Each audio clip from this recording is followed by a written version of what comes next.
چنانچہ حدیث مبارکہ میں فرمایا خصلتان لا یحصیہما عبدا الا دخل الجنہ وہما یسیر ومن یعمل بہما قلیل۔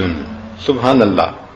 عبداللہ ابن عمر روایت کرتے ہیں کہ نبی علیہ السلام نے فرمایا دو عمل ایسے ہیں کہ جن کو کرنے والا جنت میں جائے گا، وہ کرنے آسان ہیں مگر کرنے والے تھوڑے ہیں۔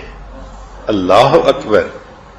کیا حاذق طبیب تھے اللہ کے پیارے حبیب صلی اللہ علیہ وسلم۔ آپ جانتے تھے کہ انسان کی فطرت ہے، وہ کرنے میں سستی کرتا ہے، تو دیکھو کہ اس عمل کی وجہ سے جنت میں داخلہ ملتا ہے اور پھر کرنے والے تھوڑے۔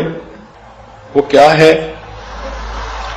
ان میں سے ایک عمل یسبح اللہ احدکم دبر کل صلاۃ 10، کہ تم میں سے ہر بندہ نماز پڑھنے کے بعد 10 مرتبہ سبحان اللہ پڑھے، 10 مرتبہ الحمدللہ پڑھے، 10 مرتبہ اللہ اکبر پڑھے۔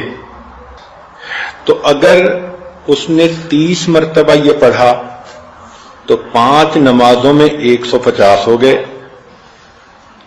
اور فرمایا کہ ہر نیکی کے بدلے 10 نیکیاں، تو گویا 1500 نیکیاں مل گئیں۔ اب اللہ کی شان کہ پڑھا تو 30 مرتبہ ہر نماز کے بعد، لیکن نام اعمال میں 1500 نیکیاں لکھی گئیں۔ پھر نبی علیہ الصلوۃ والسلام نے فرمایا کہ اس کو اگر انسان اس طرح سے کرے گا تو اللہ رب العزت اس کو جنت میں داخل فرمائیں گے۔ قیل یا رسول اللہ، پوچھا گیا اے اللہ کے حبیب صلی اللہ علیہ وسلم کیف لا یحصیھا، یہ عمل ہے تو چھوٹا سا، اس کو لوگ کیوں نہیں کریں گے؟ قال صلی اللہ علیہ وسلم، نبی علیہ السلام نے فرمایا کہ یأتی احدکم الشیطان وہو فی صلاتہ فیقول له اذکر کذا واذکر کذا ویأتیہ عند منامہ فینومہ، چنانچہ جب وہ نماز پڑھے گا تو شیطان آ کے کان میں پھونکے گا فلاں کام کرنا ہے، تو وہ اس کو پڑھے بغیر اٹھ جائے گا مصلی سے، اور جب نیند کا وقت آئے گا تو سونے سے پہلے اس کو پڑھنے کی بجائے اس کو نیند غالب کر دے گا۔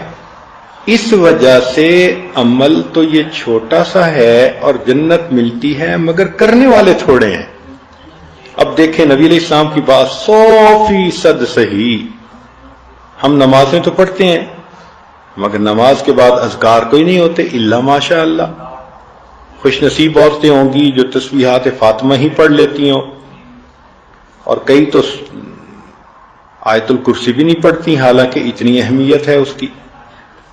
اور یہ باقی اذکار یہ تو ذہن میں خیال ہی نہیں جاتا۔ تو ذرا نماز کا سلام پھیرا اور شیطان نے خیال ڈالا میرا فلاں کام رہ گیا، فلاں، بھائی جہاں 10 منٹ نماز میں لگے تو 5 منٹ اور سے ہی۔